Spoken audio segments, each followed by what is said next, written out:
Vi kan starte sådan en. Nu kan der godt samtidig lige komme lidt ild op ad den, og det er jo for det, der er rigtig meget benzin, der skal ned i kompressoren. Det, den kommer ned, det ryger så ud.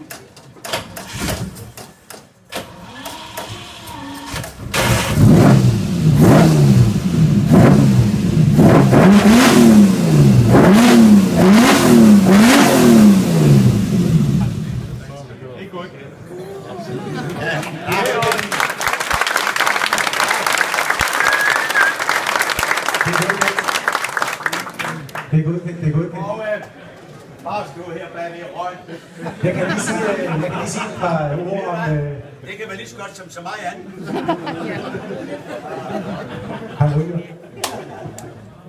Motor, man kan lige sige om det, at det der, at de hedder 250, det betyder 250 kubik per cylinder. Der er 12 af dem, så det giver en 3 liters V12 motor. Ja, og det er jo så samme motor i alle typerne, han er lidt med forskellige kompressorer.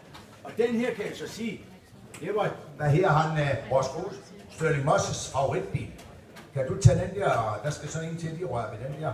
Og Stirling Moss er jo stilgående strøm, han er oppe i 80'erne, har nok kørt sit sidste racerløb, men kører dog stadig sådan lidt til fornøjelse rundt på de der forskellige baner. Og den her, venner, det er top. Og nu kan I få lov at se, den motor også, den er også sådan lidt speciel. Og den har også 12 cylinder. De er hjemkommet fra fabrikken. Og sådan en racerbil, den er i dag så eftertragtet, at der er ganske få. Der er noget, der hedder Pink Floyd og ham, Nick Mason. Han har 2 af dem. Han har en, han kører race i. Der er med den her. Den er genproduceret nogle år efter. Hans den rigtige, og han siges at være over 200 millioner kroner værd. Og jeg kan se forskel, og så er der sgu da ingen grund til at give de sidste 100 millioner. Så, og derfor så er jeg valgt til styre 400 heste, har de testet den på testbænken. Og smuk, eller du kan kalde det, det ikke, men det var, som sagt, datidens mest vindende sportsvogn. Der blev lavet 39 stykker, og nu tror vi, der er 139 i produktionen. Så, men de 3 er nok de 3 mest eftertragtede. Samtidig med en, vi lige kommer op til heroppe nu, som er helt specielt. Ja, vil du gøre det? Jeg måske lige have prøvet ind, men jeg har fået lov til at køre den bil der i Jørgen. Sidste år, hvor jeg var hernede og besøgte Jørgen første gang. Og det er jeg stadigvæk meget, meget glad for, fordi det var virkelig en fantastisk oplevelse.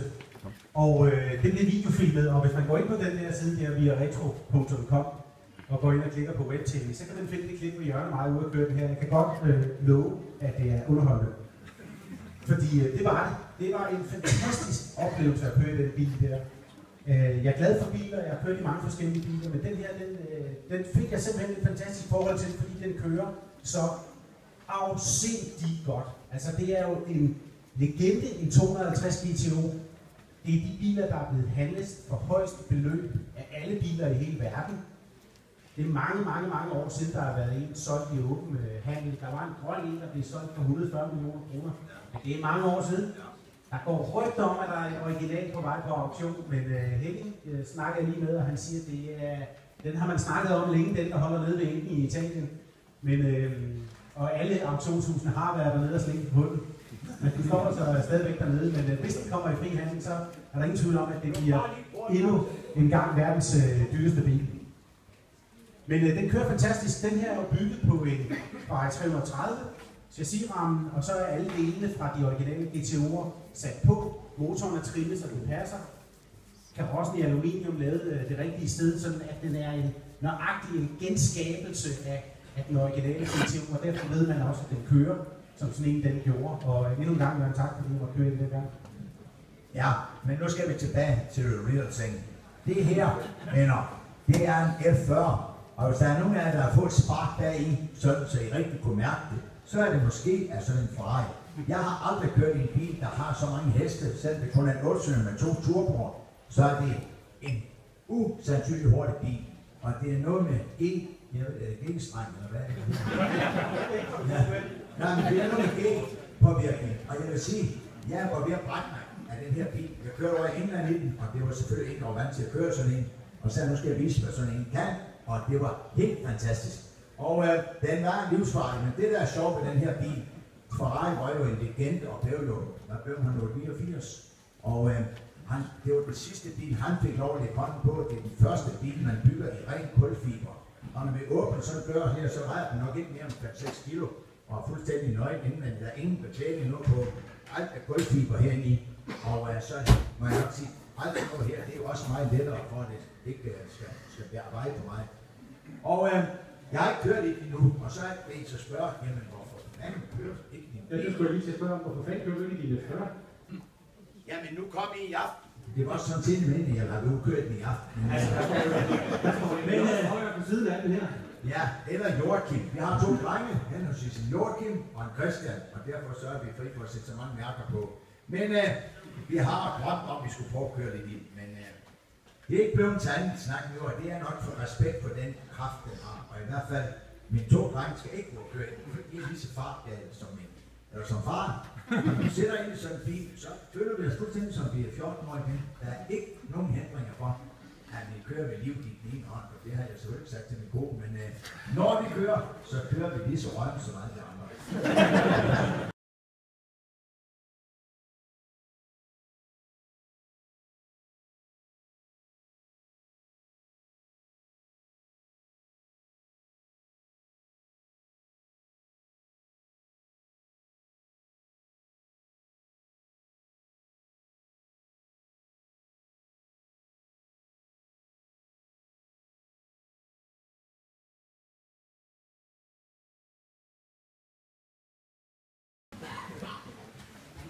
Ja, de vil jo altid gemme sig. Ja, det vil de alle steder, men så lader det være. Og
Eller hvis han kører, så tror jeg, at han skal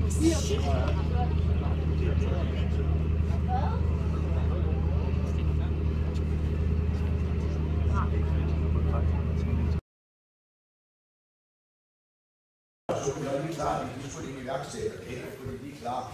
Og 3 kammerater, overlæggende pladslaks, 4 ventiler per cylinder, 2 tændrør, en elektrisk og en magnet, så vi var sikre på, at det kunne køre. Og grunden til, at Bentley kunne vinde i 27, 28, 29 og 30, det var næsten 4 år, det var fordi det, som Audi kan vinde på, det er jo ikke fordi de er de hurtigste. Nu ved jeg, er der nogen, der kører Peugeot her? Ja, så skal I nok til at tænke på. Jo, men det er jo sådan, at Peugeot, når vi nu hen, det bliver mørkt, og det ser også ud til regnvejr. Så det er godt. Ja, for din egen skyld. Ja. Men som sagt, de her, de holdt ud, og de holdt ud i 24 timer. Og det er jo det, Audi har formået. De har nogle gode mekanikere, har nogle gode mekanikere. Og derfor var det en nærliggende, der Mr. Peak, som jo dengang var direktør for Volkswagen, siger, at vi skal have Bentley købt. Jeg har så blevet Rolls-Royce med, for det gik lidt for hurtigt, han glemte at fik skrevet under, at Rolls-Royce skulle selvfølgelig også være med, så det blev det BMW. Men Bentley, og så købte de jo Bugatti, som også var gammel kendt, det er det, som først var den. De har jo også vundet masser af racerløb, måske lige på Le Mans, men på alle andre racerbaner i Monaco og Monza her. Og siden han købte han så også Lamborghini, de havde jo vundet så meget, de kunne godt nok, så han kunne lige før omtale. Men Bentley her var en sejliv, og den kunne køre 100 miles, det var godt 160 km mere, det kalder man sandbane. Og det var sådan set rimelig hurtigt. Det, der var farligt for en bil, det var, hvis de fik set op i lygterne her, så måtte de udgå eller ind i køleren, og derfor blev de beskyttet. Og så havde de der saplås, som alle sammen kender man lige, og det var der.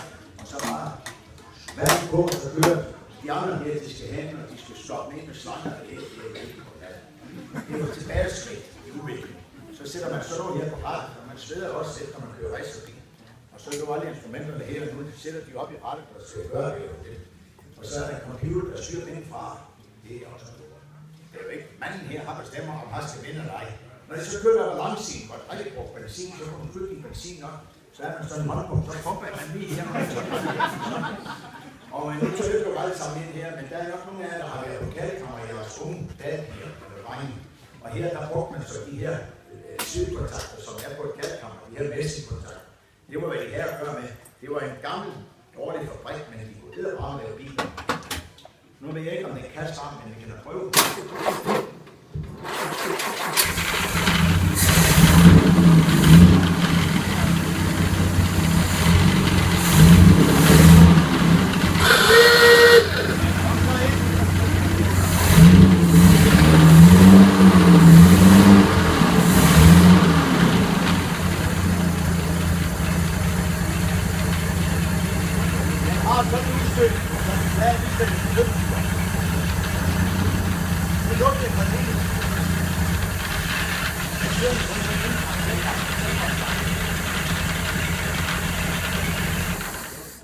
Jeg var inde i København og skulle vise, hvordan vi kører sådan en.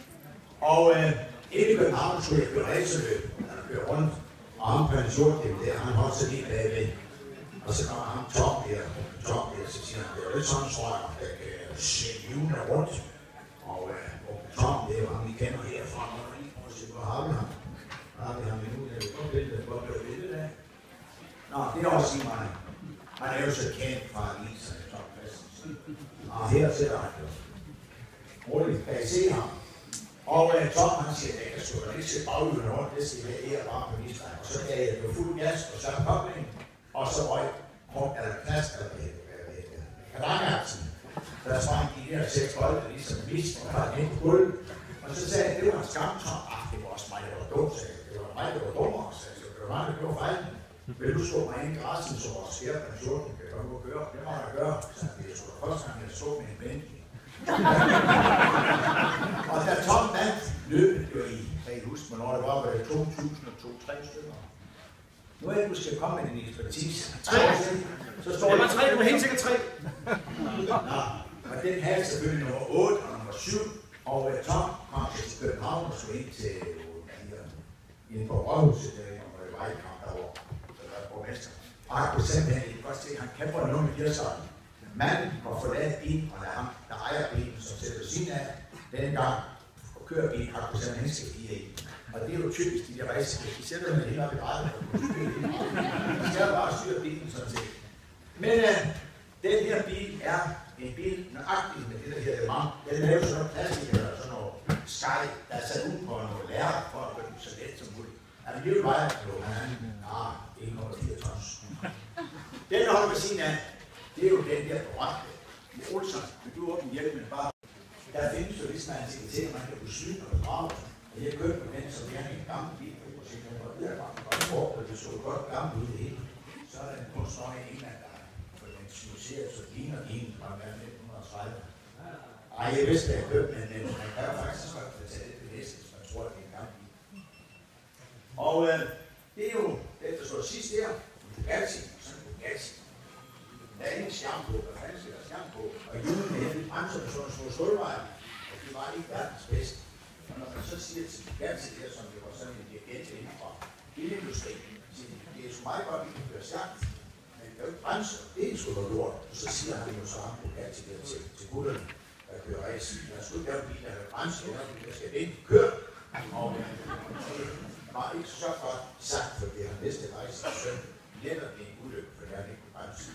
Så man kunne altid gøre jo, og få firmaet holde op, og så er der jo igen Mr. P, som starter produktionen op, der er